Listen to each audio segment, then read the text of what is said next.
1 year from today, Democrats will choose their candidate for president right here in Milwaukee. And big events like political conventions and major sports events come with a dark side you might not expect. The I-Team discovered human trafficking is a big worry here in Milwaukee as tens of thousands of people prepare to descend on the city. Just as the bars and restaurants in Milwaukee are getting ready for a rush of customers, so are criminals ready to sell sex. When you have powerful men with money and free inhibitions coming to a city where they don't know anyone, chances are they're more likely to do things they normally wouldn't do when they're, say, at home. Emmy Myers is the head of a local sex trafficking awareness organization.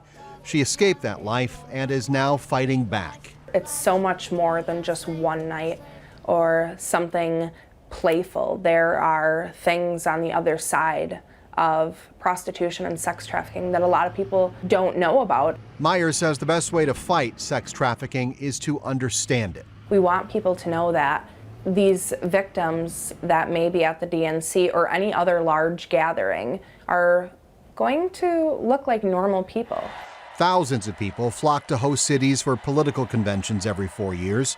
And in those cities, you can see a spike in people advertising online for sex. In 2008, Baylor University tracked sex ads in host cities posted on sites like Craigslist and the now shut down Backpage.com.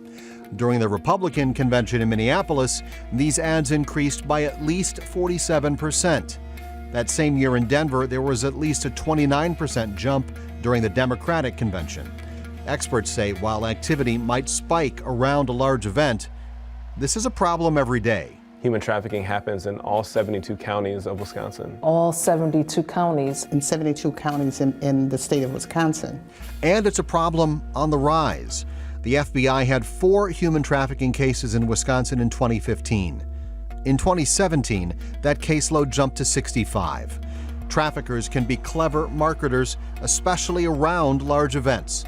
When Erin Hills hosted the U.S. Open 2 years ago, Jarrett Luckett of Exploit No More says authorities found sex ads specifically targeting golf fans. They were doing some investigations and they found ads online specifically for the U.S. Open when they were here in our area.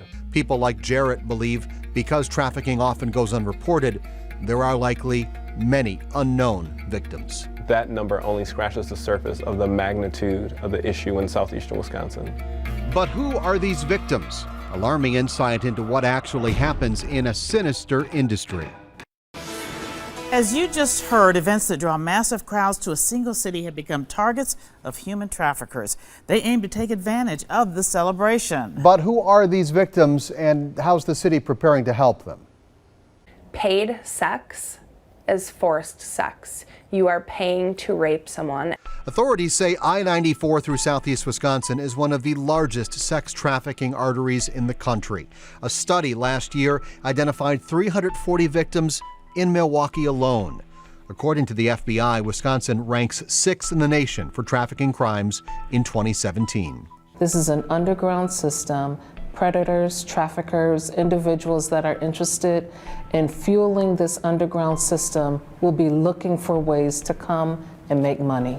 It's a $150 billion a year industry across the country. It's about green power. It's about the money. And violence. It's through force, fraud, and coercion. Last year in Milwaukee, a victim told Milwaukee police her trafficker promised her they would retire once she made $50,000. She made that 4 times over, and he did not stop. Instead, she says she was beaten and raped. Her trafficker branded her with tattoos of his face on her back and his name under her chin. She told police he was cruel, evil, and dangerous, like Jekyll and Hyde.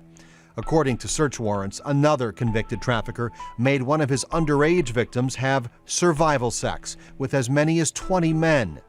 These are cases Martha Love and Dana World Patterson have seen firsthand.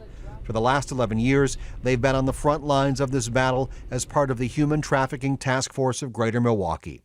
Their best weapons: education and awareness is powerful. In preparation for the DNC, they want people to know what to look for, and if they see something, say something. The task force works directly with law enforcement, transportation, and health care agencies on how to spot and stop sex trafficking. We're in the business of strengthening the individuals and eradicating sex trafficking. Especially now as traffickers are planning for the DNC. Whenever there's a large gathering of people, it gets on the pimp's radar, and then they start recruitment, and then they start selling. Attorney General Josh Kaul says efforts like theirs help change the way they prosecute these crimes. Law enforcement now has a better understanding of the role that human traffickers play in a lot of what appears at first glance to be just prostitution. Fighting the crime by both busting criminals and rescuing the victims. That helps us not only get somebody out of trafficking, but also hopefully will help us as cases move forward. Getting traffickers off the street, especially as they are banking on the Democratic convention. They're indeed going to plan ahead, but so are we. If you or someone you know is a victim of human trafficking, call the number you see right there on your screen. We also have a list of support groups and resources for family members who want to protect their loved ones. You can find all that on this story at TMJ4.com.